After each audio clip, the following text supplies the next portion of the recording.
الحمد لله وحده والصلاة والسلام على من لا نبي بعد أما بعد فإن خير الحديث كتاب الله وخير الهدي هدي محمد صلى الله عليه وسلم وشر الأمور محدثاتها وكل محدثة بدعة وكل بدعة ضلالة وكل ضلالة في النار فأعوذ بالله من الشيطان الرجيم يا أيها الذين آمنوا أطيعوا الله وأطيعوا الرسول ولا تبطلوا أعمالكم.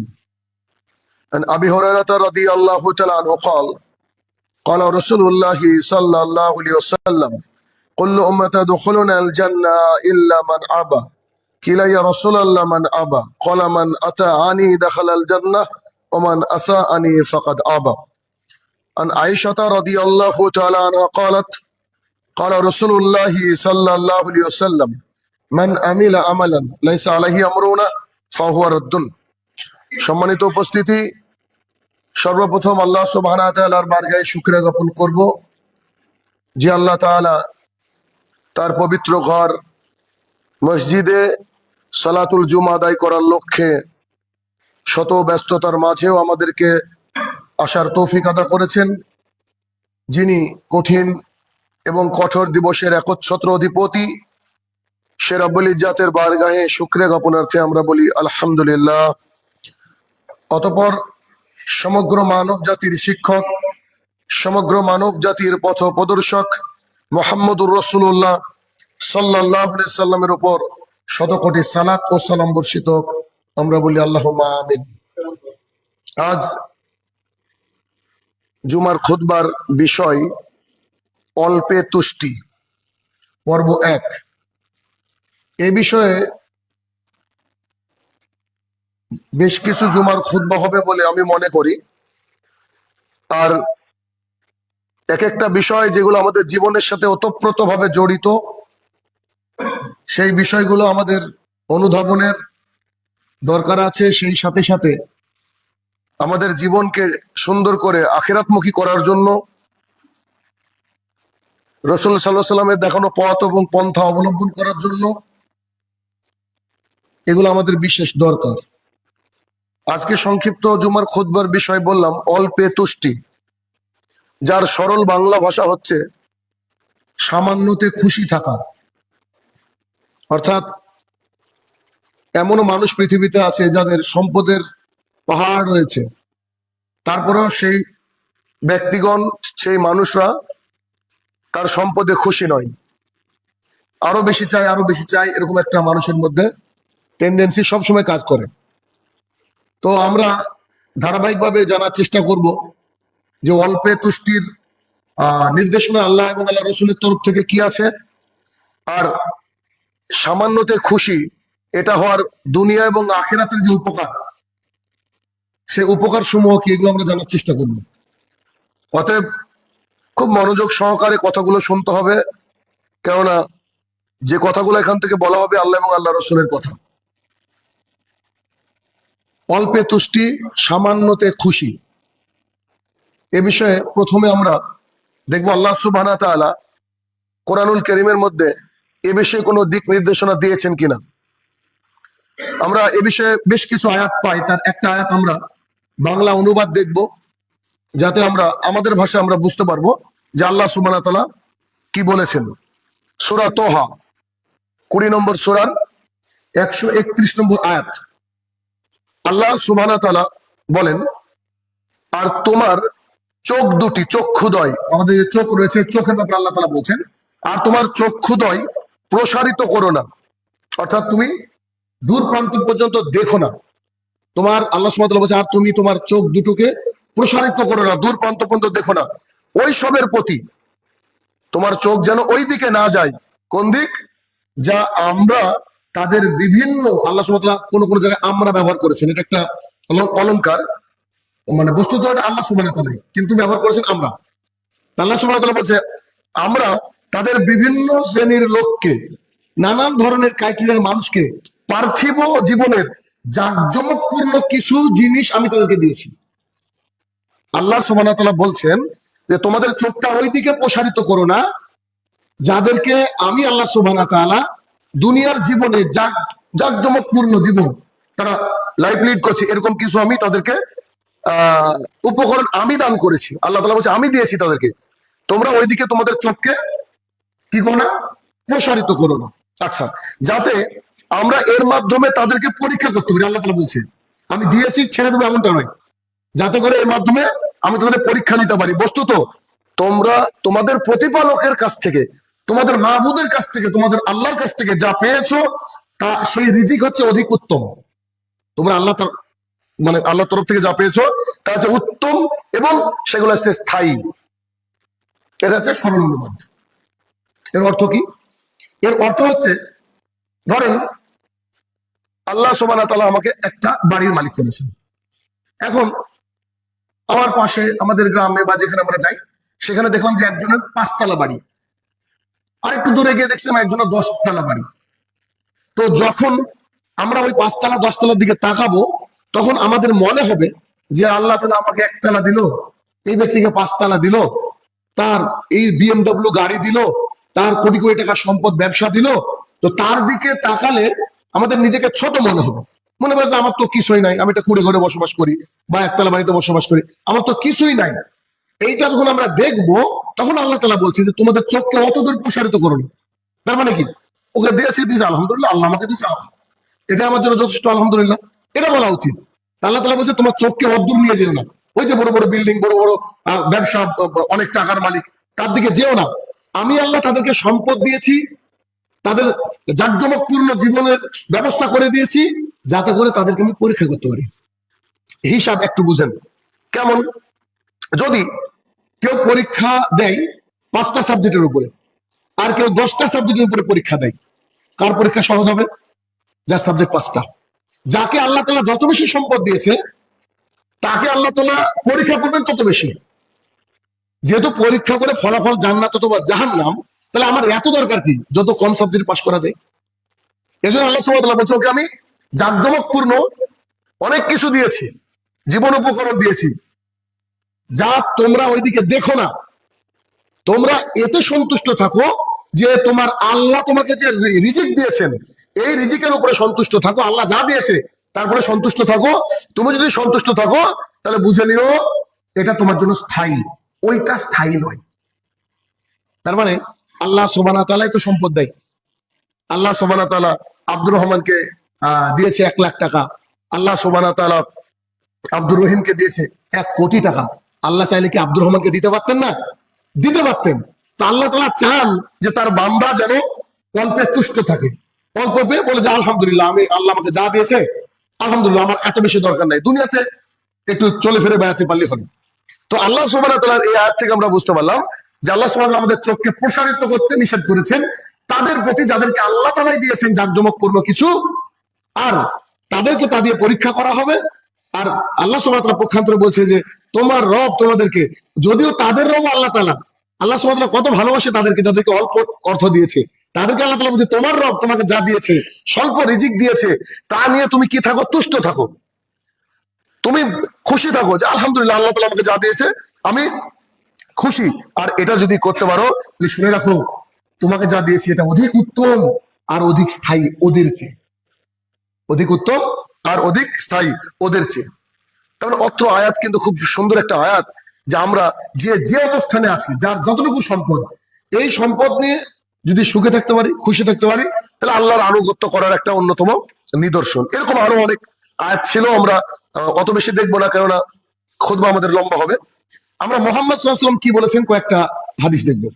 রাসূলুল্লাহ সাল্লাল্লাহু আলাইহি ওয়াসাল্লাম কি বলেছেন? মুহাম্মদ সাল্লাল্লাহু আলাইহি ওয়াসাল্লাম পৃথিবীর রসুলের মোহরাঙ্কিত নবী, অর্থাৎ শেষ নবী। তিনি যা বলে গিয়েছেন কিয়ামত পর্যন্ত সবার জন্য প্রযোজ্য, পৃথিবীতে যত জাতি আছে সবার জন্য প্রযোজ্য।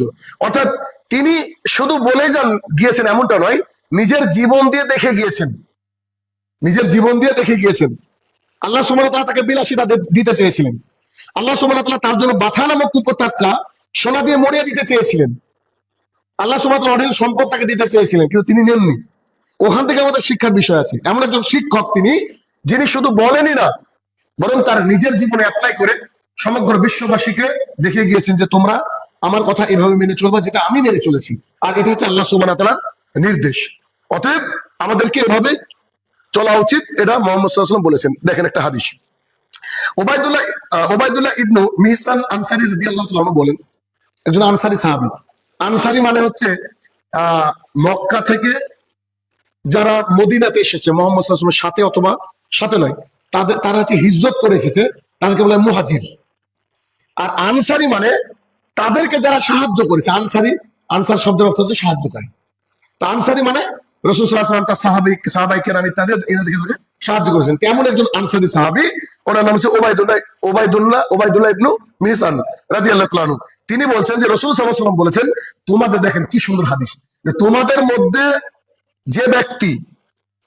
মধ্যে যে ব্যক্তি পরিবার পরিজন সহ, বিবি বাচ্চা মা বাবা সহ পরিবার পরিজন সহ নিরাপদে, কোনো বিপদ আপদ হয়নি, নিরাপদে সকালে উপনীত হয়েছে, অর্থাৎ সকাল করেছে, সন্ধ্যাবেলা ঘুমিয়েছে নিরাপদে সুন্দরভাবে, আলহামদুলিল্লাহ সবাই সুস্থ আছে, কারো কিছু হয়নি, নিরাপদে কি করেছে, সকাল করেছে, সুস্থ শরীরে দিনটা পার করছে সুস্থ শরীরে, এবং তার নিকটে ওই ব্যক্তির নিকটে একদিনের খাদ্য আছে, যেদিন উঠেছে সেদিনের খাদ্য আছে, আলহামদুলিল্লাহ অসুবিধা নেই, আজকের দিনটা চলতে পারবো, সেদিনের খাদ্য আছে বা খাদ্য থাকে, তাহলে তার জন্য যেন গোটা দুনিয়াটাকে একত্রিত করা হলো। সুবহানাল্লাহ। হাদিস আবার কল্পনা করেন যে তার জন্য কি করা হলো, গোটা দুনিয়াকে কি করা হলো, একত্রিত করা হলো। তার মানে এটা তিরমিজির হাদিস, 2346 নম্বর হাদিস। আরেকবার বুঝেন বিষয়টা। ওবায়দুল্লাহ রাদিয়াল্লাহু তাআলা আনহু, অর্থাৎ ওবায়দুল্লাহ ইবনু মিহসান রাদিয়াল্লাহু তাআলা আনহু বলেন যে আমি রাসূলুল্লাহ সাল্লাল্লাহু আলাইহি ওয়াসাল্লামকে বলতে শুনেছি, তোমাদের মধ্যে ওই ব্যক্তি, যে ব্যক্তি তার পরিবার পরিজন নিয়ে সকাল করেছে সুস্থ শরীরে, ভালো অবস্থায়, তাদের কোনো ক্ষতি হয়নি রাতে, এবং সেদিনের খাবার আছে, সন্ধ্যা পর্যন্ত, রাত পর্যন্ত তাদের খাবার আছে, তো সেই ব্যক্তি আল্লাহ সুবহানাহু ওয়া তাআলার নিয়ামত নিয়ে উঠেছে এবং একদিনের খাবার তার কাছে আছে, সেই ব্যক্তির কাছে যেন গোটা দুনিয়া একত্রিত হলো। তার মানে তার আর কিছু দরকার নেই, সে গোটা দুনিয়ার মালিক। ব্যাপারটা এইরকম। তার মানে কি? তার মানে হট করে হয়তো বুঝতে পারবেন না আপনারা, একটু যদি উদাহরণ দিই তাহলে বুঝতে পারবেন। কেমন? আমরা জানি যে আমাদের মুসলিমদের অন্যতম প্রাণ কেন্দ্র হচ্ছে ফিলিস্তিন, বাইতুল মুকাদ্দাস। ফিলিস্তিনের আশেপাশে যেসব ইমানদার মানুষ আল্লাহ সুবহানাহু ওয়া তাআলা বাঁচিয়ে রেখেছেন এই পর্যন্ত, মাঝে মাঝে আমরা শুনি যে ফিলিস্তিনের যুদ্ধ হয়। যখন যুদ্ধ হয়, এই যুদ্ধের সময় তারা মনে করে খাবার না, আল্লাহ তাআলা যদি আমাকে আমার সন্তানকে বাঁচিয়ে রাখে কাল পর্যন্ত, এর চেয়ে বড় নিয়ামত পৃথিবীতে আর কিছু নাই। এখন এই হাদিসটি আপনি ওই ঘটনাকে কেন্দ্র করে এবার বুঝেন যে যারা চাইছে যে কালকে সকাল পর্যন্ত বেঁচে থাকি, বেদিন বেঈমানদের গোলা বারুদে যদি না মরে যায়, কালকে পর্যন্ত বেঁচে থাকে এইটুকু চাইছে, তারা আল্লাহর কাছে দোয়া করছে, আর আমরা শুধু সংবাদ শুনে ঘুমিয়ে যাচ্ছি। তাহলে এই হাদিস যদি তাদের কাছে ফিট করেন, তাদের সাথে সেট করেন, তাহলে বুঝতে পারবেন যে পৃথিবীতে বেঁচে থাকার চেয়ে আর বড় কি পাওনা থাকে আল্লাহর কাছে, এবং সুস্থ শরীর। আমি ঘুমিয়ে থাকি রাত্রেবেলা, কিন্তু যার বাড়ির মহিলা পুরুষ সন্তাতি রাত্রে অসুস্থ হয়, শীতের রাত্রিবেলা হসপিটালে কাতরাচ্ছে তার প্রিয়জন, সে বাইরে দাঁড়িয়ে থরথর করে কাঁপছে, শীতকে শীত তার মনে হচ্ছে না, সে বুঝতে পারে সুস্থতা কত বড় নিয়ামত। একদিন দুদিন নাই, শত শত দিন মানুষ পার করে দিচ্ছে। এমনও মানুষ আছে আল্লাহ তাআলার জমিনে যাদের মুখ দিয়ে খাবার খাওয়ার সামর্থ্য নাই, গলার মধ্যে দিয়ে পাইপ পুরে তাকে খাবার দিতে হয়। এমনও মানুষ আছে যে রাত্রিবেলায় একটু বেশি খেতে পারে না। কেন? রাত্রিবেলা উঠে পেশাব পায়খানা করার জন্য তাকে ধরে নিয়ে যেতে হবে, এই লোক তার বাড়িতে নাই। মানে কল্পনা করেন, একটা হাদিস থেকে যদি আলোচনা করি তো সারাদিন কথা বলা যাবে, কিন্তু আমরা এই নিয়ামতের শুকরিয়া আদায় করি না। পৃথিবীর সবচেয়ে বড় নিয়ামত তো আমরা সুস্থ আছি। রিজিক মানে কিন্তু বুঝতে হবে টাকা পয়সা না, রিজিক মানে আল্লাহ তাআলা আপনাকে যা দিয়েছে সব রিজিক, সুস্থতা, মান সম্মান, একটু যেগুলো রিজিক। তাহলে অত হাদিস থেকে আমরা বুঝতে পারলাম যে তার চেয়ে সুখী, তার চেয়ে ধনী আর কে হতে পারে, যে লোক তার পরিবার সহ আত্মীয় তার যে রিলেটিভ রয়েছে, অর্থাৎ সন্তান ছেলে মেয়ে, তাদেরকে নিয়ে সকাল করলো, এই জন্য তো সকালবেলা ঘুম ভাঙার দোয়াতে আল্লাহ সুবহানাহু ওয়া তাআলা প্রশংসা করা হয়েছে। কেন? আমরা যে সন্ধ্যাবেলায় ঘুমাচ্ছি সকালে উঠবো, এটা কেউ বলতে পারে না, অথবা আমরা না উঠতে পারি। তাই এটা হচ্ছে আল্লাহ সুবহানাহু ওয়া তাআলার নিয়ামত, যে কি রাত্রিবেলায় ঘুমিয়ে সকালবেলায় পরিজনকে নিয়ে, আত্মীয়দেরকে নিয়ে সুস্থ শরীরে একদিনের খাবার আছে এরকম অবস্থায় যদি আমরা বেঁচে থাকি। পরে হাদিস, আবু আয়ুব আনসারী রাদিয়াল্লাহু তাআলা আনহু বলেন, একদিন নবী করিম সাল্লাল্লাহু আলাইহি সাল্লামের কাছে এসে এক ব্যক্তি মুহাম্মদ সাল্লাল্লাহু আলাইহি সাল্লামের কাছে এসে বললেন যে আমাকে সংক্ষেপে কিছু উপদেশ দিন, খুব সংক্ষেপে আমাকে কিছু উপদেশ দেন। দেখেন, যখন জ্ঞানী মানুষের কাছে যাবেন তখন কিছু উপদেশ চাইতে হয়, এরা বুদ্ধিমানের পরিচয়। আপনি অনেক জানেন, ঠিক আছে, কিন্তু যখনই কোনো জ্ঞানীকে দেখবেন তার কাছে উপদেশ চাইবেন, এটা অনেক বড় নিয়ামত। যখন কোনো আলেম দেখবেন তাকে বলবেন যে শেখ আমাকে একটু একটা উপদেশ দেন না, বলবেন, দেখবেন মানে অবশ্যই তিনি কোনো না কোনো কথা বলবেন, তখন সেটাকে আপনি অ্যাপ্লাই করবেন, আপনার জীবন সুন্দর হবে। তো জনৈক ব্যক্তি রাসূলুল্লাহ সাল্লাল্লাহু আলাইহি ওয়াসাল্লামের কাছে এসে বলছেন যে সংক্ষেপে আমাকে কিছু উপদেশ দেন তো। তখন মুহাম্মদ সাল্লাল্লাহু আলাইহি ওয়াসাল্লাম বললেন, যখন তুমি সলাতে দাঁড়াবে, এর চেয়ে মানে বিখ্যাত হাদিস আর কি হতে পারে। দেখেন, রাসূলুল্লাহ সাল্লাল্লাহু আলাইহি ওয়াসাল্লাম বলছেন, যখন তুমি সলাতে দাঁড়াবে, নামাজে দাঁড়াবে, তখন এমন ভাবে সলাত আদায় করবে, এমন ভাবে তুমি নামাজ পড়বে যেন এটাই তোমার জীবনের শেষ নামাজ। তুমি যখন সলাতে দাঁড়াবে তখন তুমি মনে করবে যে আর বোধহয় বাঁচার সময় নাই, এটাই শেষ নামাজ, আসর হবে কিনা জানি না, এই জুমায় আজকে শেষ, অতএব সেভাবে আমাকে সালাতে দাঁড়াতে হবে। তাহলে আমাদের অন্তরটা কতটা সালাতের প্রতি আকৃষ্ট হবে। তুমি এমন ভাবে সলাতে দাঁড়াবে, তুমি মনে করবে এটাই তোমার জীবনের শেষ সলাত। তুমি এমন কোনো কথা বলবে না, পরের উপদেশ, সংক্ষেপে উপদেশ দেখেন, তুমি এমন কোনো কথা বলবে না যে কথার জন্য আগামী দিন মানে কিয়ামতের মাঠ, আগামী দিন, আগামীকাল অর্থাৎ কিয়ামতের মাঠে তোমাকে কৈফিয়ত দিতে হয়। এমন কোনো কথা বলিও না যেটা তোমাকে আগামী দিনে কি করতে হয়, কিয়ামতের মাঠে কৈফিয়ত দিতে হয়। পৃথিবীতে তো এদিক ওদিক থেকে বাঁচা যায়, পৃথিবীতে তো নানান ভাবে মানুষকে গোপন করে, কিছু মানুষের ম্যান পাওয়ার নিয়ে, কিছু মানুষের লোকবল নিয়ে অনেক কিছু করা যায়, কিন্তু যেটা কিয়ামতের মাঠে শোধ করতে হবে এটা অনেক কঠিন, এটা অনেক কঠিন। আমাদের মধ্যে নমনীয়তা দরকার।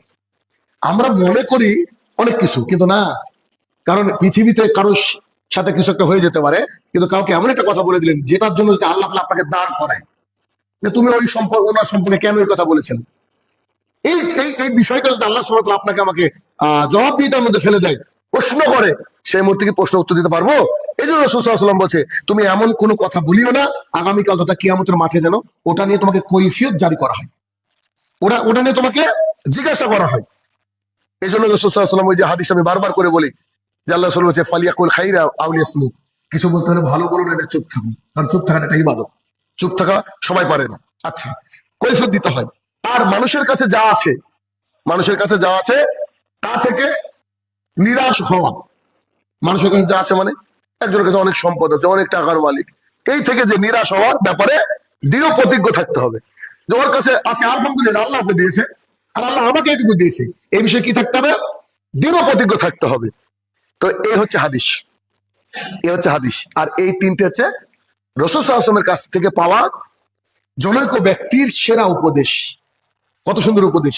যখন তোমরা সালাত আদায় করবে মনে করো এটাই তোমার জীবনে কি নামাজ, শেষ সালাত, আর হয়তো তোমার ভাগ্য হবে না, তাহলে তোমার সালাতের মধ্যে কতটা জান লাগিয়ে তুমি সালাত আদায় করতে পারবে। তাহলে এই যে এই সালাতটা আমাদেরকে সুন্দর করার জন্য এই হাদিসটাই যথেষ্ট। আর এমন কোনো কথা তুমি বলো না যে কথা বলার জন্য তোমাকে অপদস্থ, অপমানিত হতে হয় কিয়ামতের মাঠে, বা জবাবদিহিতার মধ্যে পড়তে হয় কিয়ামতের মাঠে। আর এমন কারো সম্পদের দিকে তুমি তাকিও না, দরকার নেই সবগুলা। তুমি কেউ যদি সম্পদ বেড়ে যায়, তুমি দৃঢ় প্রতিজ্ঞ থাকো যে তার ব্যাপারে তুমি, আমার দরকার নেই, আল্লাহ আমাকে যতটুকু দিয়েছে আলহামদুলিল্লাহ। এই জন্য তো কোন একজন আপনার সাহাবী, খুব বিখ্যাত একজন সাহাবী, সম্ভবত আমর ইবনে আস রাদিয়াল্লাহু তাআলা আনহু, তিনি যখন কোনো বোবা মানুষকে দেখতেন, কোন অন্ধ মানুষকে দেখতেন যিনি কথা বলতে গিয়ে বেঁধে যাচ্ছে, এমন মানুষকে দেখতেন, তো তখন তার দিকে তাকিয়ে তিনি একটা কথা বলতেন যে আমার এবং এই ব্যক্তির সৃষ্টিকর্তা আল্লাহ সুবহানাহু ওয়া তাআলা। কত মানে কল্পনা করতে পেরেছেন যে তিনি এটা বলতেন যে আমার আর এই ব্যক্তির সৃষ্টিকর্তাকে আল্লাহ সুবহানাহু ওয়া তাআলা। কেন? যে আল্লাহ আমাকে তৈরি করেছে ও আল্লাহ তাকেও তৈরি করেছে। অথবা তাকে দেখে ঘৃণা করার ব্যাপার নাই। আমার আল্লাহ চাইলে আমার চেয়ে সুন্দর করতে পারতো তাকে, বা আমাকেও এরকম করতে পারতো। শুকরিয়া যে আল্লাহ তাআলা আমাকে এত সুন্দর করেছে। এই এই যে একটা আমাদের বোঝা, সেই বোঝাটা বুঝতে হবে। আর এই হাদিসটা যেটা বললাম, এই হাদিসের ব্যাখ্যায়, এই হাদিসের বিশ্লেষণ করতে গিয়ে মোল্লা কারি হানাফি বলে একজন বিখ্যাত ব্যক্তিত্ব, যিনি মৃত্যুবরণ করেছেন 1414 হিজরিতে, 1014 হিজরিতে, মোল্লা কারি হানাফি বলে বিখ্যাত ব্যক্তি, তিনি বলেছেন যে মানুষের সম্পদ নিয়ে হতাশ হওয়ার অর্থ হচ্ছে, অর্থাৎ আমাকে আল্লাহ কম দিয়েছে, এটা নিয়ে যখন হতাশ হবে মানুষ, কি সুন্দর ব্যাখ্যা বিশ্লেষণ দেখেন। হতাশার অর্থ হচ্ছে যে তুমি হচ্ছে তোমার তাকদিরে যা তোমাকে দেওয়া হয়েছে, আল্লাহ তাআলা তোমাকে যেটুকু দিয়েছে এটার উপর অসন্তুষ্ট, মানে হচ্ছে আল্লাহ তাআলার উপরে দোষারোপ করা। দেখেন হিসাব করে, যে আল্লাহ একজনকে 1 কোটি টাকা দিয়েছে, আপনাকে 1 লাখ টাকা দিয়েছে, তো ওটা তো আল্লাহ দিয়েছে, ওটা তো আল্লাহর পরীক্ষা। আপনি সন্তুষ্ট না মানে আল্লাহ আমাকে দেয়নি, আল্লাহ এরকম একটা ব্যাপার আপনার আমার মধ্যে চলে আসবে। তো উনি বলছেন যে তাকদীরের প্রতি যে সন্তুষ্ট, পরিতুষ্ট হওয়া, এর থেকে সেই ব্যক্তি কি করে তার লোভ লালসা এমনটা বেড়ে যায় যে লোভ লালসায় বেশি তাকদীরের উপরে বিশ্বাস খেচ্ছে।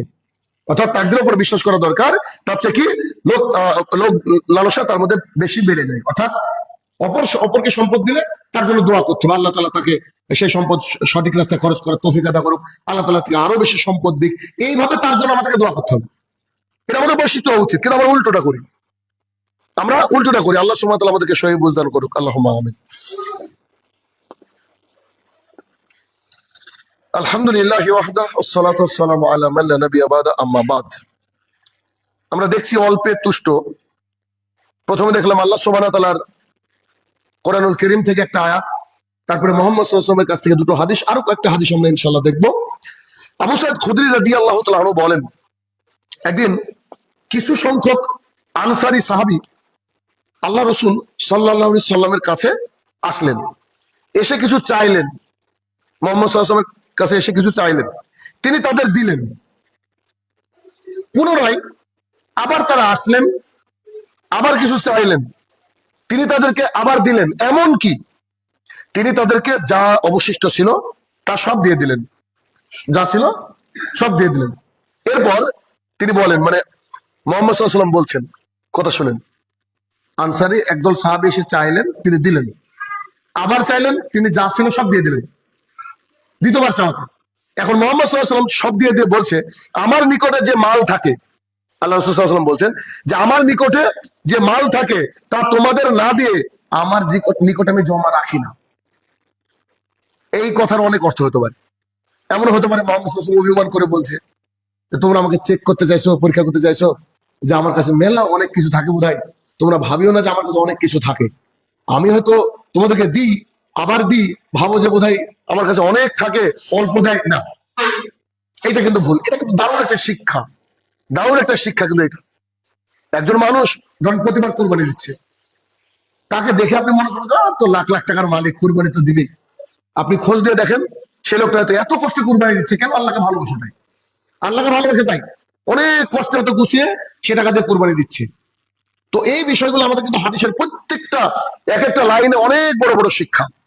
রাসূল সাল্লাল্লাহু আলাইহি ওয়াসাল্লাম বলছে যে তোমরা কি মনে করো যে আমার নিকটে যে মাল থাকে তা আমি জমা রাখি না? আমার নিকটে যে মাল থাকে আমি তা রাখি না। তবে যে চাওয়া থেকে বিরত থাকে, এবার শুনেন, যে চাওয়া থেকে বিরত থাকে, বারবার বলে ভাই ধার দেন না, ভাই অমুক করে না, ভাই তমুক করে না, চাওয়া থেকে যে ব্যক্তি বিরত থাকে আল্লাহ থেকে পবিত্র রাখেন। এই জন্য ভিখারীদের স্বভাব, ওরা চাইবে কিয়ামত পর্যন্ত চাইবে, এরা পরিবর্তন হতে পারবে না। যারা চেয়ে খায় তারা চিরকাল চাইবে, এরা পরিবর্তন হতে পারবে না যদি না আল্লাহ সুবহানাহু ওয়া তাআলা তাদেরকে হিদায়াত দান করে। এর খেয়াল করে দেখবেন, পৃথিবীতে 2টো বৈধ জিনিস যেটা পছন্দ করে না সব মানুষ, একটা হচ্ছে তালাক, আর দ্বিতীয় হচ্ছে আপনার এই ভিক্ষা করা। তো এখানে হাদিসটা শেষ করি। আর যে ব্যক্তি স্বনির্ভর হতে চায়, কারো কাছে চায় না, চায় কার কাছে? আল্লাহর কাছে। আল্লাহ তাআলা বলছে যে ব্যক্তি চাওয়া থেকে নিজেকে পবিত্র রাখে, আল্লাহ তাকে পবিত্র রাখে, বা চাওয়া থেকে পরেজ থাকে, চাওয়া চাই না, আল্লাহ তাকে পবিত্র রাখে। আর যে ব্যক্তি স্বনির্ভর হতে চায় না, আমি কারোর কাছে চাইবো না, আমি আল্লাহর কাছে চাইবো, ব্যাস, আল্লাহ তাকে অভাব মুক্ত রাখেন। নেন আল্লাহ রাসূলের কথা। আপনি মানুষের কাছে চাইলে আল্লাহ আপনাকে পবিত্র রাখবেন না। আপনি যদি নিজে স্বনির্ভর হওয়ার চেষ্টা করেন, একা একা, নিশ্চিত আল্লাহ সুবহানাহু ওয়া তাআলা আপনাকে অভাবমুক্ত করবেন, কারণ মুহাম্মদ সাল্লাল্লাহু আলাইহি ওয়াসাল্লাম এই কথা বলেছেন। অতএব কারো আশা করে লাভ নাই, কে আমাকে সাহায্য করলো কে কি করলো না, কেউ করলো সেটা আলাদা কথা, আপনাকে এমনি হাদিয়া দিল, এই করলো পদ দিল, ওইটা আলাদা কথা। কিন্তু আপনি আপনার নিজের থেকে চেষ্টা করেন, নিজের থেকে চেষ্টা, দিন রাত আপনাকে খাটতে হবে। আপনার যে বিবি বাচ্চা রয়েছে তাদের জন্য দিন রাত আপনাকে মেহনত করতে, পরিশ্রম করতে, বসে থাকা যাবে না। চেষ্টা করেন, আল্লাহ সুবহানাহু ওয়া তাআলা কি করবে, যদি কোনো ব্যক্তি স্বনির্ভর হতে চায় আল্লাহ তাকে কি করেন, অভাব মুক্ত রাখেন। যে ব্যক্তি ধৈর্য ধারণ করে, মানে খাটতে গিয়ে একা একা চেষ্টা করতে গিয়ে দেখছে না হচ্ছে না, কতদিন, যে ব্যক্তি অভাব মুক্ত, মানে অভাব মুক্ততার জন্য নিজেকে পরিশ্রম করেও ক্লান্ত হয়ে যখন পাচ্ছে না, তখন যে ব্যক্তি ধৈর্য ধারণ করে আল্লাহ তাকে ধৈর্য ধারণের সামর্থ্য দান করেন। আল্লাহ ধৈর্য ধারণের সামর্থ্য দান করেন।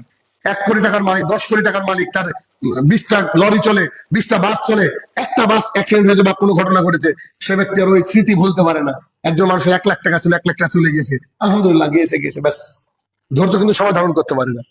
বস্তুত সবরের চেয়ে আল্লাহ রাসূল সাল্লাল্লাহু আলাইহি ওয়াসাল্লাম বলেছেন, সবরের চেয়ে ধৈর্যের চেয়ে ব্যাপক কোন নিয়ামত আল্লাহ তাআলা কাউকে দেননি। সবর, ধৈর্যের চেয়ে নিয়ামত কাউকে দেননি। ধৈর্য যে কত বড় কঠিন জিনিস, এর একমাত্র কিয়ামতের মাঠ ছাড়া মানে বোঝানো সম্ভবই না। আল্লাহ আল্লাহ কসম করে বলছে, আমাদের কাছে এত তথ্য, এত এভিডেন্স কারো সম্পর্কে, এত কিছু আছে, এসবগুলো যদি বলি তো মানুষের ইজ্জত একেবারে ব্ল্যাঙ্ক খাই বাজার থেকে যাবে। আলহামদুলিল্লাহ, আল্লাহ আমাদেরকে সবর করতে দিয়েছেন। কেন? বিচার তো একদিন হবে, প্রতিশোধ নেওয়ার দরকার নেই। আর বিচার কি তিনি করতে পারেন না? নিশ্চয়ই পারেন। তো আল্লাহ তাআলা তো ছাড় দিয়ে রেখেছেন, ছেড়ে দিন, মানে কিছুদিনের জন্য ছাড় দিয়েছেন, আল্লাহ তো ছাড়বেন না, একদিন ধরবে তাকে। সেই দিনের বেইজ্জতি হবে সবচেয়ে বড় বেইজ্জতি। সামান্য দুনিয়ার কিছু সম্মান, খ্যাতি ইত্যাদির জন্য নিজেকে জাহির করা, নিজেকেই করা, এটা কিন্তু চরম একটা বড় ধরনের অন্যায়। অতএব সবর আল্লাহ তাআলা যাকে দিয়েছে এটা অনেক কঠিন ব্যাপার। আপনি কারোর ব্যাপারে কোনো কিছু শুনলেন, চট করে আপনি সোশ্যাল মিডিয়ায় লিখলেন বা কোনো কিছু করলেন, আপনার সবর নাই, আপনাকে আল্লাহ তাআলা ওই নিয়ামত দেয়নি। ওই নিয়ামত যদি দিত তাহলে আপনি ভালো মানুষ হতেন, কিন্তু আল্লাহ তাআলা আপনাকে দেয়নি। আমি কি করবো? আমার দোয়া করবো আপনার জন্য, তাছাড়া কোনো রাস্তা নেই। অর্থাৎ সবর অনেক বড় নিয়ামত। এই হাদিসের ব্যাখ্যায় বিখ্যাত ইমাম ইবনু হাজার আসকালানী, আমরা জানি, তিনার নাম শুনেছি, 852 হিজরিতে তিনি মৃত্যুবরণ করেছেন। তো তিনি ব্যাখ্যাতে বলছেন যে আল্লাহ তাকে পবিত্র রাখেন, এই শব্দটার মানে কি? আল্লাহ সুবহানাহু ওয়া তাআলা যে তাকে পবিত্র রাখেন, এর মানে যে হয় তাকে সম্পদ দান করেন, আল্লাহ তাআলা হয় তাকে সম্পদ দান করেন যার মাধ্যমে সে অন্যের কাছে চাওয়া থেকে অভাব মুক্ত। মানে কেউ যদি কি করে, আল্লাহ তাকে পবিত্র রাখে, যে হাদিসের মধ্যে শুনলাম, আল্লাহ তাকে পবিত্র রাখে, যে অপরের থেকে চাওয়া থেকে দূরে থাকে, তাহলে সেই ব্যক্তিকে পবিত্র রাখেন মানে কি? ইবনু হাজার আসকালানী রাহমাতুল্লাহ তিনি বলছেন যে হয় আল্লাহ তাআলা তাকে সম্পদ দান করেন, যে সম্পদের মাধ্যমে তাহলে কারো কাছে হাত পাতা লাগে না, চাওয়া লাগে না, অথবা আর না হয় তাকে অল্পে তুষ্টি দান করেন। হয় সম্পদ দিবেন আল্লাহ, যে সম্পদের মাধ্যমে অন্য কিছু চাওয়া বন্ধ হবে, আর না হলে যা দিয়েছে আলহামদুলিল্লাহ, যা দিয়েছে আলহামদুলিল্লাহ। অনেক মানুষ বলে যে 20,000 টাকা 30,000 টাকা সংখ্যা চলে না। অনেক মসজিদের ইমাম আছে, অনেক মাদ্রাসার ইমাম রয়েছে, মানে আমাদের মসজিদ তো তার বেতন সিস্টেম না। ইনশাল্লাহ আমরা চাইলে কিয়ামত পর্যন্ত বেতন সিস্টেম করবো না। আমি যতদিন বেঁচে থাকবো ফ্রিতে খুতবা দেবো, আমাদের উত্তরসূরি যারা থাকবে ইনশাল্লাহ চেষ্টা করবে। আমরা ওই সরকারের দেওয়া যে কি ওটাও করিনি আলহামদুলিল্লাহ, না ইমামের নাম মুয়াজ্জিন, দরকার নেই আমাদের। আল্লাহ তাআলা যা দিয়েছে তাতে আলহামদুলিল্লাহ, আমরা আল্লাহর জন্য কাজ করবো, ব্যাস এতটুকু। তো এখানে উনি বলতে চাইছেন যে অল্পে তুষ্টি দান করেন, অল্পে তুষ্টি। এই যে আমি যেটা বলতে চাইছিলাম যে ইমাম, তারপরে হচ্ছে আপনার মাদ্রাসার শিক্ষক, তাদের বেতন অনেক অল্প, অনেক অল্প, আপনি কল্পনা করতে পারবেন না। 8,000 7,000 5,000 টাকা বেতন, কিন্তু তাদের 2-3টে ছেলে মেয়ে, ওটা নিয়ে সংসার চলে যায়। কেন? তারপরে তাদেরকে জিজ্ঞাসা করেন ভাই কেমন আছেন, আলহামদুলিল্লাহ, একবার ভেতর থেকে আলহামদুলিল্লাহ বেরায়। তার মানে তারা অল্পে তুষ্ট। আর এই অল্পে তুষ্ট আল্লাহ তাআলা সবাইকে নিয়ামত দান করে না। এটা যে কত বড় নিয়ামত, এটা যে কত বড় নিয়ামত আপনাকে আমি বলে বোঝাতে পারবো না যে অল্পে তুষ্টি কি জিনিস। একটু খেয়াল করে দেখবেন, পাড়ার যদি আপনি খেয়াল করেন, পাড়ারই দেখেন আপনি, এমন মানুষের যদি অনেক টাকা আছে, অনেক টাকা আছে, তার সামনে গেলেই কোথাও বললো যে ভাই ব্যবসা ভালো চলছে না, ভাই ফসল ভালো হয়নি, ভাই এই অবস্থা আছি, মানে ওর টাকার অভাব নাই, অভিযোগের অভাব নাই। কিন্তু যে লোকটা এক মাসের খাবার হয়তো আসে তার বাড়িতে, কেরালা যেতে হবে বা বাইরে যেতে হবে বা খাটতে হবে বা কিছু একটা, সে লোকটাকে জিজ্ঞেস করেন কেমন আছেন, আলহামদুলিল্লাহ ভাই, আল্লাহ অনেক ভালো রেখেছে। তো ওই ব্যক্তির সৌভাগ্য হয় না আলহামদুলিল্লাহ বলার। তার মানে এই ব্যক্তি অল্পে তুষ্ট না, অল্প পেয়ে খুশি এই ব্যক্তি নন। সুতরাং অল্পে তুষ্টি এটা একটা নিয়ামত আল্লাহর তরফ থেকে। অতএব আমাদেরকে চেষ্টা করতে হবে অল্পে যেন আমরা তুষ্ট হতে পারি, সেই ব্যবস্থা করুন। আবু হুরায়রা রাদিয়াল্লাহু তাআলা আনহু বলেন, রাসূলুল্লাহ সাল্লাল্লাহু আলাইহি ওয়াসাল্লাম বলেছেন, যদিও আগামী পর্বে আগামী জুমায় আল্লাহ তাআলা বাঁচিয়ে রাখলে, মানে কোন কোন খাতে, যেমন জীবন পরিচালনার ক্ষেত্রে, পোশাক পরার ক্ষেত্রে, খাবার খাওয়ার ক্ষেত্রে, এসব খাতগুলো ইনশাআল্লাহ আমি আলোচনা করব, যে কি করে অল্পে তুষ্ট হওয়া যায়, অল্পতে যথেষ্ট হওয়া যায়, ইনশাআল্লাহ আমরা আলোচনা করব। তো আজকে হয়তো মানে অল্প তুষ্টি কেন অর্জন করবো রাসূল সাল্লাল্লাহু আলাইহি ওয়াসাল্লামের কাছ থেকে আমরা দিক নির্দেশনা নিচ্ছি। আবু হুরায়রা রাদিয়াল্লাহু তাআলা বলেন, রাসূলুল্লাহ সাল্লাল্লাহু আলাইহি ওয়াসাল্লাম বলেছেন, দুজনের খাবার তিনজনের জন্য যথেষ্ট। দুজনের খাবার তিনজনের জন্য যথেষ্ট, আর তিনজনের খাবার চারজনের জন্য যথেষ্ট। দুজনের খাবার তিনজনের জন্য যথেষ্ট, আর তিনজনের খাবার চারজনের জন্য যথেষ্ট। আব্দুর রহমান মুবারকপুরী রহমতুল্লাহ আলাইহি, তিনি বিখ্যাত একজন আলেম, আমরা সবাই জানি, 1353 হিজরিতে তার মৃত্যু। তিনি বলেন, অল্পে তুষ্ট থাকার কারণে মুমিনদের কাছে, যারা অল্পে তুষ্ট থাকে, যারা মুমিন, তাদের কাছে সামান্য খাবারই তার জন্য যথেষ্ট হয়ে যায়। সামান্য খাবার কি হয়, তার জন্য যথেষ্ট হয়ে যায়। ফলে আল্লাহর ইবাদতে দেহে শক্তি পায়। দেখবেন আপনি যদি বেশি খান আপনার ঘুম আসবে। এখন যদি না বুঝতে পারেন তাহলে বুঝতে পারবেন কখন, বলতেছি একবার দারুণ একটা উদাহরণ দিতে পারি, যেটা আপনাদের সবাই আমরা রিলেট করতে পারবো, বুঝতে পারবো। সেটা কোনটা? যখন দেখবেন ওই আমরা তারাবি পড়ি, তারাবির আগে ভাত খেয়ে দেখবেন ভরপেট। যারা মসজিদে মাঝে মধ্যে ঝামেলা লাগে তারা ভাতই খায়, দেখেন না, তাদের আর ধৈর্য ধরে না। কিন্তু একটু রুটি খাবেন, হালকা খাবেন, অল্প খাবেন, কি যে শান্তি। সারা রাত আপনি দাঁড়িয়ে নামাজ পড়বেন, ইনশাল্লাহ অসুবিধা হবে না। কিন্তু এই খাওয়া আমাদেরকে শেষ করে দিয়েছে তো, মানে খেতে পেলে আমরা আর হিসাব করি না, একবার গলা পর্যন্ত খাই। এটা একটা জাহালত ছাড়া আর কিচ্ছু না। সাহাবায়ে কেরামরা খেতেন কেন জানেন? তাদের এই শির দ্বারাটা দাঁড়াতে পারে এরকম করে, এই জন্য। খাওয়ার জন্য দুনিয়া না, দুনিয়াতে বেঁচে থাকার জন্য যতটুকু খেতে হয় ততটুকু খেতে। তো কি বলছে? আল্লাহর ইবাদতে তার দেহে শক্তি সঞ্চারিত হয় এবং অলসতা দূরীভূত হয়। অল্প খেলে দেবেন, আলসি আর আসবে না। আর বেশি খেলে একদম ফ্যানের হাওয়া এসে একদম লাগাও বিন্দাস ঘুম, এরকম এরকম এটা ঠিক নয়। অতএব এটা। এরপরে আরেকটা কথা বলি, ইমাম সুয়ুতী রহমতুল্লাহ আলাইহি তিনি বলছেন যে, এই হাদিসকে উল্লেখ করে তিনি বলছেন যে, অত্র হাদিসে উত্তম চরিত্র এবং অপর্যাপ্ত রিজিকে পরিতুষ্ট থাকার ব্যাপারে অনুপ্রাণিত হয়েছে। উত্তম চরিত্র এবং কি যে আমার অল্প রিজিক, সামান্য রিজিক, এই রিজিক পেয়ে আমি খুশি, আলহামদুলিল্লাহ, এটাকে পরিতৃপ্ত হওয়ার কথা বলেছে। যেমন একটা সেদিন পড়ছিলাম, পড়তে পড়তে দেখলাম যে আমরা জানি যে সালাত, মানে যখন খাবার দাবার খাবো আমরা, যখন আমরা খাবার দাবার খাবো, তো খাবার খাওয়ার সময় শেষে আলহামদুলিল্লাহ বলতে হয়। তো একজন বিখ্যাত ব্যক্তিত্ব, রেফারেন্সটা আমার জানা নেই, তিনি বলছেন যে খাবার খেতে, খাওয়া শেষে আলহামদুলিল্লাহ বলতে হয়, কিন্তু খাবার এক লোকমা দেওয়ার পরে আলহামদুলিল্লাহ বলেন, বা খাবার খেতে খেতে মাঝে মাঝে আলহামদুলিল্লাহ বলেন। কেন? ব্যাখ্যাটা আমার ভালো লেগেছে। উনি বলছেন যে এই খাবার আপনি আমি যত ইনকাম করি, রোজগার করি, তো দিয়েছে তো আল্লাহ। কেন আল্লাহ দিয়েছে? যে লোকটার প্রতিদিন 1 লাখ টাকা ইনকাম, ওই লোকটা মিষ্টি জীবনে খেতে পারে না। কেন? সুগার। সুগার হওয়া খারাপ কিছু এটা বলছি না, আমি বলতে চাইছি যে অনেক মানুষের ইচ্ছা হয় যে গরুর গোস্ত দিয়ে একটু ভাত খাবো, সুন্দর সুন্দর গরম ভাত, কিন্তু ওকে ডাক্তার ডেকে বলেছে আপনি কিয়ামত পর্যন্ত গরুর গোস্ত খাবেন না, হার্ট অ্যাটাক হবে। দেখেন আল্লাহ তাআলা ওকে নিয়ামতটা ছিনিয়ে নিয়েছে ওর কাছ থেকে, ওর কাছ থেকে নিয়ামতটা ছিনিয়ে নিয়েছে। তাহলে এখানে আমরা যখন একবার মুখে দিয়ে বলবো আলহামদুলিল্লাহ, আল্লাহ চরম খুশি হয় যে বান্দা আমার রিজিক খাচ্ছে, আমাকে বলছে আলহামদুলিল্লাহ। কারণ আমরা যা খাচ্ছি টাকার জন্য, টাকার নিশ্চয়ই আল্লাহ তাআলা। আপনি আমি এখান থেকে বাড়িতে যাব, তার কোনো ক্ষমতা নেই। আমি দীর্ঘদিন যাবত আপনাদেরকে একটা কথা বলি, যে যাই করেন না কেন, পর্দার ব্যাপারে কোন বক্তৃতা দিয়েছি, এখনো আমাদের মুসল্লির অনেক স্ত্রীরা পর্দা করে না, এ বিষয়ে আমি বলে এতটুকু শেষ করেছি। এতটুকু, দাড়ি রাখতে হবে, আমাদের মুসল্লির অনেকের দাড়ি নাই, কিন্তু আমি ওইভাবে এমফাসাইজ করিনি, কিন্তু আল্লাহ রাসূলের হাদিস বলেছি। কিন্তু সালাতের ব্যাপারে বারবার করে বলি, কেন? কারণ দাড়ি না রাখা মহাপাপ, পর্দা না করা মহাপাপ, কিন্তু এই পাপগুলা করেও আল্লাহ তাআলা চাইলে তাকে জান্নাত দিতে পারে। কিন্তু সালাত না হলে আপনি আমি আল্লাহর কাছে মুসলমান হিসেবে থাকবো না, কারণ মারা গেলে তো আর ফিরে আসা যাবে না। এই জন্য সলাতের প্রতি আমি সবচেয়ে কঠোর। এই এলাকার মধ্যে যত মসজিদ সবচেয়ে বেশি আমি কঠোর, যেটা আপনাদের হয়তো সময় সময় খারাপ লাগে। আমি ফজর একজনকে না পেলে এরকম করে বলি যে ও ব্যক্তি মারা গেছে, কি হয়তো খারাপ লাগে, কিন্তু আজকে চিন্তা করুন তো, আমাদের মুসল্লি জামাল মোল্লা, এই জামাল মোল্লা কাজের মেশিন বলা হয়, আমার বংশ আছে কিছু কাজের মেশিন, জামাল মোল্লা কাজের মেশিন, দিন রাত কাজ করে করে পাবেন।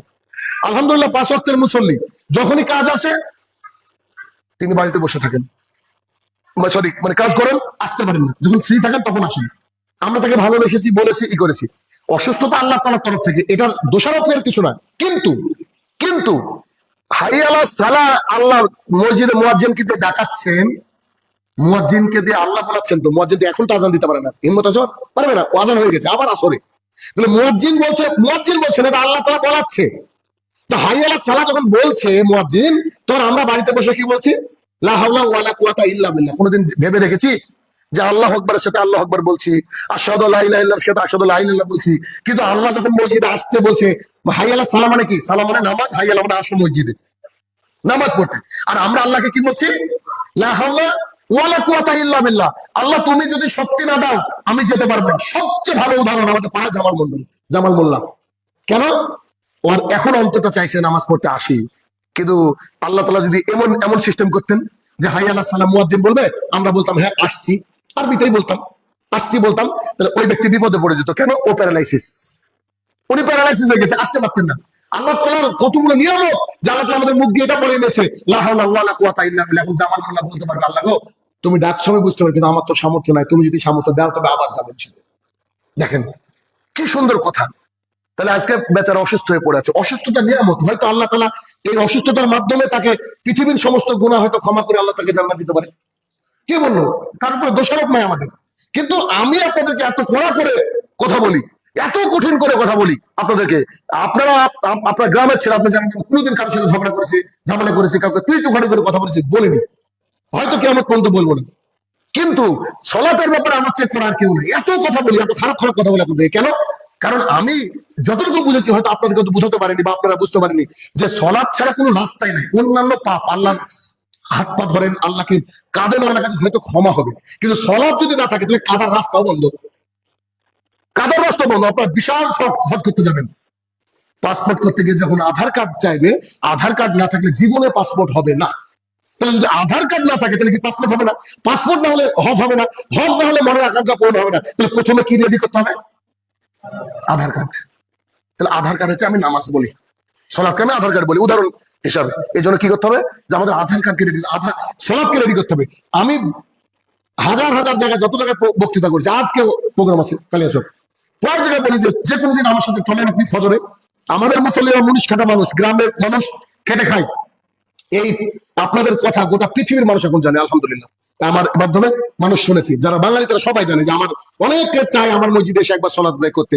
আমি তাদেরকে বলি যে আপনারা আমার সাথে চলেন, ফজরের সবাই উপস্থিত থাকে, জোরে আসলে কেউ কাজে যায়, কেউ মাঠে যায়, পড়ে নেয় মুসল্লি, আলহামদুলিল্লাহ। কিন্তু ফজরে একজন মুসল্লি উপস্থিত হয় না, এরকম দিন আমাদের খুব কম, খুব কম, আলহামদুলিল্লাহ। আমি গর্ব করি আমাদের সমাজকে নিয়ে, যে এমন একটা মসজিদ আমরা প্রতিষ্ঠা করেছি যে মসজিদে ফজরে 100 মুসল্লি। আর অন্যান্য যত মসজিদ আছে সবাই দেখেন মাগরিবে মেলা, মাঝে মাঝে এর সাথে মেলা, জুমার দিনে হাঁটে না, কিন্তু ফজরে গিয়ে ইমাম মুয়াজ্জিন আর 3 জন। কিন্তু এটা আপনাদের গর্ব করার জায়গা যে আলহামদুলিল্লাহ আপনাদের অন্ততপক্ষে একটু দিন দিতে পেরেছি। এই জন্য আমি কড়া করে বলি সলাতের ব্যাপারে, আমি আমার বাপকেও ছাড় দিই না, তো আপনারা জানেন সলাতের ব্যাপারে। কেন? সলাৎ ছাড়া ভাই আল্লাহর কাছে ক্ষমা চাওয়ারও মাধ্যম নাই। আর সর্বশেষ মুহাম্মদ সাল্লাল্লাহু আলাইহি ওয়াসাল্লাম বলেছেন, যখন জাহান্নামের মানুষকে ফেলে দেওয়া হবে, সর্বশেষ বার্তা আল্লাহ সুবহানাহু ওয়া তাআলা বলবেন যে জাহান্নামের মধ্যে গিয়ে ওই লোকগুলাকে তুলে আনো যে লোকগুলার 7টা জায়গা ঝকঝক ঝকঝক করছে। তখন ফেরেশতারা বলবে যে জাহান্নামের আগুন তো সব পুড়িয়ে ছাই করে দিয়েছে, কি করে বুঝবো? তখন আল্লাহ সুবহানাহু ওয়া তাআলা বলবে যে ব্যক্তি আমার জমিনে আমাকে সেজদা করেছে, এই সেজদার জায়গাগুলো আগুনে পুড়বে না। কোন জায়গা? দেখুন, আমরা যখন সেজদা করি অনেকে দেখেন খালি কপাল লাগায়, কপাল লাগালে কিন্তু সেজদা হবে না। নাক আর কপাল লাগতে হবে যতক্ষণ আপনি দোয়া করবেন, খালি নাক লাগিয়ে সেজদা হবে না। নাক আর কপাল মিলে এক, এইটা আর এই জায়গাটা আর এই জায়গাটা জাহান্নামের আগুন পোড়াতে পারবে না। 2 হাত, তাহলে 1 2 হাত মানে কি 3, 2 হাঁটু, 4 5 আর 2 পায়ের পাতা, 6 7।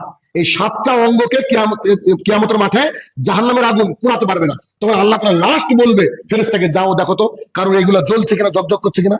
তো সে গিয়ে দেখবে একবার পুরো কালো হয়ে গেছে মানুষ, অবস্থা খারাপ, কিছু দেখা যাচ্ছে না, খালি 7টা অঙ্গ একটু জ্বল জ্বল জ্বল জ্বল করছে। তখন আল্লাহ সুবহানাহু ওয়া তাআলা ফাইনাল বলবে, কি আর করবো, বান্দা যখন আমাকে সিজদা করতো, ওকে নিয়ে আসো। তারপর আল্লাহ সুবহানাহু ওয়া তাআলা তাকে পরিশুদ্ধ করে জান্নাতের মধ্যে দাখিল করবে। সর্বশেষ এটা, সর্বশেষ এটা। আমরা মানুষ পাপ করবে, এটা তো সত্যি, কিন্তু পাপ করে যদি পাপকে ক্ষমার নাই মাধ্যম পায়, তাহলে তো অবস্থা খারাপ হয়ে যাবে। অতএব আমাদেরকে চেষ্টা করতে হবে যে আমরা যেন সুন্দর করে অন্তত পক্ষে সলাতের হেফাজত গুলা করি। সলাতের হেফাজত করার মতো মজার কিচ্ছু নাই পৃথিবীতে, কিচ্ছু নাই। আপনি দেখবেন যতক্ষণ আপনি এশার সালাত আদায় করেন ততক্ষণ ভালো লাগে না। মানে এশার সালাত আদায় করলে মনে হয় যে ফজর পর্যন্ত কোনো অসুবিধা নেই, আলহামদুলিল্লাহ। এই যে একটা ব্যাপার, অতএব কাজে বোঝা হিসাবে রাখবেন না, সালাত আদায় করুন, আল্লাহ ভীরুতা অর্জন করুন, দেখবেন আল্লাহ সন্তুষ্টি অর্জন হবে বলে আমি আশাবাদী। হে আমার প্রতিপালক, আমাদের ভুল ত্রুটিকে ক্ষমা করে দিয়ে আমরা যেন তোমার পথে ফিরতে পারি, আল্লাহ তুমি সেই তৌফিক আদা করো, আল্লাহুম্মা আমিন। হে আমার প্রতিপালক, আমাদের কাছের মুসল্লি এই জামাল মোল্লার জন্য আমি আন্তরিকভাবে সব জায়গায় দোয়া করি, এখানে দোয়া করছি, আল্লাহ তাকে আবারও মসজিদে আসার তৌফিক আদা করো, আল্লাহুম্মা আমিন। তার শারীরিক সুস্থতা, তার পারিবারিক সুস্থতা, তার পারিবারিক সচ্ছলতা দান করো, আল্লাহুম্মা আমিন। হে আমার প্রতিপালক, সে যেন আবার আগের ন্যায় অর্থাৎ 5 ওয়াক্ত সালাত সুন্দরভাবে আদায় করতে পারে, আল্লাহ তুমি সেই ব্যবস্থা করে দাও, আল্লাহুম্মা আমিন। হে আমার প্রতিপালক, যারা কবরে চলে গিয়েছে, তারা জানি না কি হালে রয়েছে, তারা যদি ক্ষমার যোগ্য হয় তাকে তুমি ক্ষমা দান করো, আল্লাহুম্মা আমিন। হে আমার প্রতিপালক, আমরা যেন হারাম থেকে ত্যাগ করে হালালের পথে ফিরতে পারি, আল্লাহ তুমি সেই তৌফিক আদা করো, আল্লাহুম্মা আমিন। হে আমার প্রতিপালক, যে আমরা যেন তোমার গজব থেকে, তোমার এলাহি যে গজব, সেই গজব থেকে যেন আমরা পূর্ণ রক্ষা পেতে পারি, আল্লাহ তুমি সেই তৌফিক আদা করো, আল্লাহুম্মা আমিন।